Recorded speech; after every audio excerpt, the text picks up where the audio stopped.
Hi guys, happy Wednesday. Welcome to Module 2. I know you're all ready to get to the July 4th weekend, so I'll try to make this semi-fast and get all the information that we can from this really interesting article. So the article in question is William Barton Rogers and the Southern Sieve, and I hope I'm pronouncing Sieve right, by A.J. Angelo. And we are in Module 2, so the focus is going to be on the first boom, creating the American way of higher education, which is very in touch with this article, very in touch with Rogers' life, and focusing on how America and higher education were shaped throughout his life. So article highlights, this is a picture of William Barton Rogers. He lived from 1804 to 1882. The article is really focused on him and his experience in the Old South in higher education and how he transitioned from the Old South to the North, which is really something he had wanted to do apparently for a very, very long time. He is known as the conceptual founder of the Massachusetts Institute of Technology, better known as MIT. He had two careers during his lifetime, one in geology and one in higher education. The article covers his transitions from William and Mary to the University of Virginia. And as you know, if you read the article, he was very displeased by the nature of higher education in the South being very, very suppressing to his geology research. The article was written by A.J. Angelo, who was writing a biography on Rogers, which I find very important to point out. As I'll touch on a bit later, I definitely feel like the article could have been supported by a lot of other insights from other educators and other scientists at the time. It wasn't in pieces, but never really in depth as it was with Rogers, which definitely, since it was about him, was definitely an interesting article and definitely a powerful article, but I felt could have been just a little bit better if we had more had more context around Rogers. So the title of the article, The Southern Sieve. I saw the word sieve. I was pretty sure I knew what it meant, but I wasn't 100% sure, so of course I googled it. I have an image down here of what a sieve basically is. I know that some people might not have had the same upbringing as me. My mom is a baker, so I've seen this my entire life. One of the synonyms is a sifter, and we have a very advanced southern dialect in my home, and we call it a shifter with a H. So if I say shift, just I apologize in advance. So basically, it's an item. Let's say if you were baking a cake and you wanted to make sure that none of the lumps of flour got into your cake because you don't want a lumpy consistency in your cake. So you would pour the flour through the shifter, and you would get all of the fine flour through the shifter, and all of the lumps would remain in the shifter and not in your cake. So I thought this was a beautiful, beautiful analogy that Angelo used really for the South, in which all of these great ideas were coming through for education, for science in particular with Rogers Field. But the larger ideas, the ideas that could really be impactful and help the entire nation, were held back through the mindset of slavery, through the mindset of the Old South, of being of bigots, of people that really weren't accepting of bigger ideas, especially that could help the West or the North, or could help anyone but them.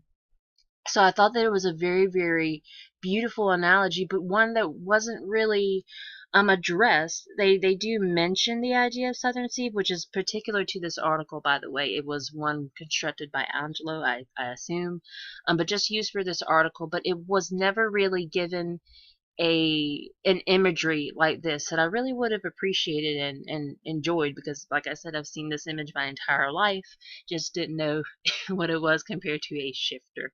So I felt like it was a very, very interesting analogy and one that helped me during the reading, so I definitely hope it helps you all as well.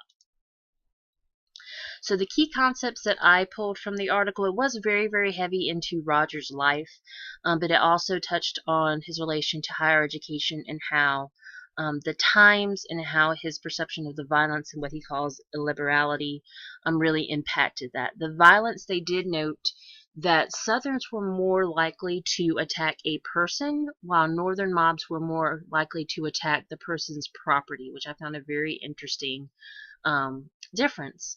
And they also noted that Southern children of slave owners would have the mindset of that master slave concept, and they would learn the verbal abuse from their parents. They had two, well, they had more than two. They had amazing stories that were very interesting to read.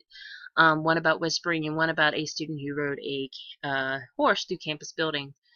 Basically stating that they were angry at the professor for having wronged them, for having called them out on doing things that were clearly very wrong.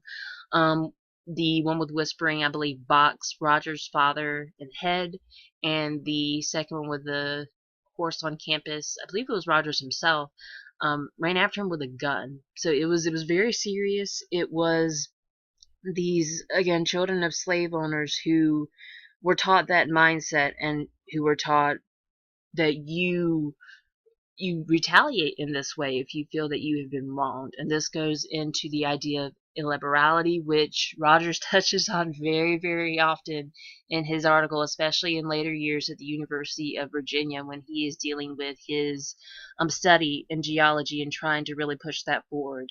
The intolerance and the anti-intellectualism that was rampant through the South at this time. The cycle of the master and slave again created students who felt like they had every right in the world, and that they wanted to create a world that they lived in and they controlled. I know one of the articles from the Module 1 readings touched on the fact that institutions were very social institutions. Is still alive today, where higher education is a social construct where our students come and are educated in how society will be, and transitioning again from an adolescence to an adulthood and really forming those years. So I felt like when I read the text, that was definitely an idea for liberality, that not only did they have this cycle in mind, but they were trying to create a system themselves through their protests, through their violence, of a world that they lived in, they controlled, and that they could continue to control as these slaves were controlled.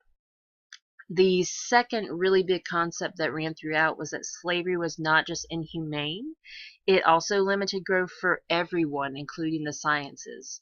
It's brought up through Rogers' experience of his prolonged stay in the South, trying to promote his geology research, yet wanting to leave for the North.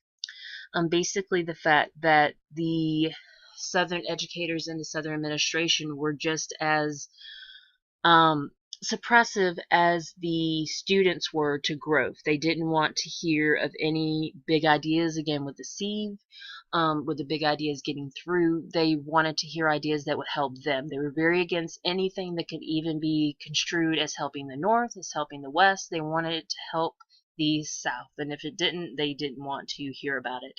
So that's definitely important for higher education. You definitely want to get ideas out there that could help everyone.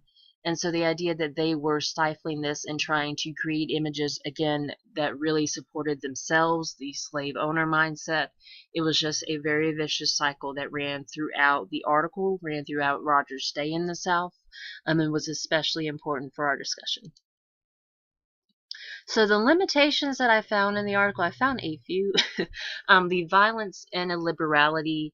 I definitely felt like it could have used support outside of Rogers' views. They definitely established the violence and the illiberality, but they also mentioned very, very briefly the studies that have been done throughout history, and the fact, does slavery ultimately limit sciences or limit education? Does that mindset really limit what was put out? Because the article, it felt like it was saying basically yes, but it also had moments where you just really weren't sure. They didn't offer much support from outside Rogers, which is understandable because, again, Angelo is doing a biography solely on Rogers, but it definitely felt like, I mean, I wanted more information because it's an amazing concept, and one that I definitely think is very important for us to talk about, for the fact of which I'll touch on in a little bit, but just the recent violence in our own country. It's definitely something that we need to talk about and be open with. So I just felt like it could have been supported through additional evidence. The second point that I felt was limiting with the racism and suppressing growth in science, I definitely understand that Rogers was a product of his time, and I definitely understand that he had every right to be frustrated in what he was doing. But I also had a kind of uncomfortable feeling when reading the article just because there were individuals in slavery at the very same time who were going through unspeakable horror compared to Roger's ordeals. And so I just felt that even though obviously you want to find out if it was limiting to higher education, but there are also individuals that had no education, not even to mention higher education, that were suffering during the same time. And so I just found that very, very unsettling when reading, because I also got the um, image of Rogers that he really wanted to leave the South, but I didn't get the image that he was necessarily against slavery, which, as I noted in here and as I kind of noted throughout the article, he may have been afraid of repercussions, but he also might have just wanted a more educated South, and so that was kind of something that was kind of arbitrary, not really related to higher education or the text, but just kind of made me uncomfortable that that was going through the article. So I have my 3 questions here.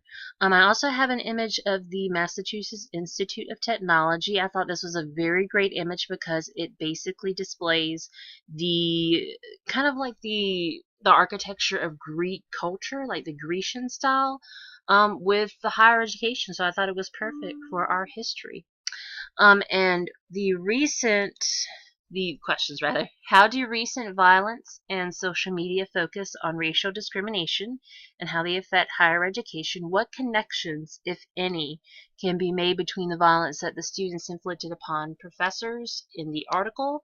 I'm going to clarify this question a bit because I'm realizing it's kind of confusing, and the violence occurring today throughout America. So basically, we have a lot of um, current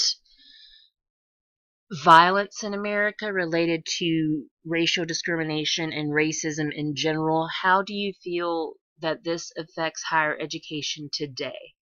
And do you feel that there are any connections that can be made between the violence that happened during Roger's time and the violence that is happening today?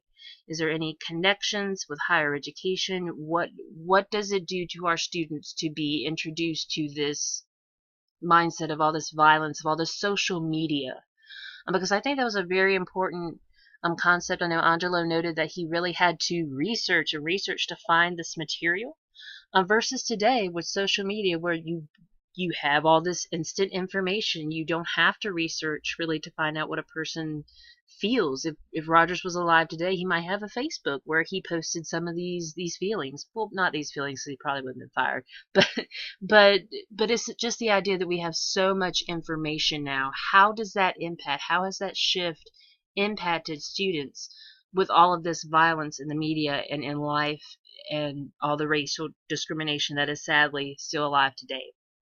Second question, what is your opinion of the article's argument of slavery stifling not only human rights but human progress, particularly in the scientific field? Do you feel like they had accurately argued that? Do you feel like it is something that you can see a correlation with? Did you have any kind of hesitations of really agreeing with that?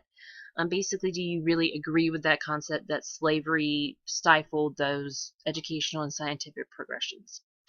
Third, last question, how do we address the illiberal, or perhaps more appropriate for higher education term, ill-informed opinions as these students grow from adolescence into adulthood? So we have a lot of people lately who are really concerned about all of these shootings, these students who feel trapped and alone and then retaliate. So how do we really touch with those students? How do we change these opinions that are out there, and do we want to? I mean, is this something higher education has a fight with? Do we have a dog in the fight with changing the opinions? And if so, how do we do that? How do we go about doing that so that we don't repeat how Rogers was chased with a gun? So these are my questions. I hope you guys have really enjoyed this module and this Prezi. If you guys have any questions for me, Definitely let me know. I cannot wait to hear your discussions and hope you guys have a great July 4th. Thanks. Bye.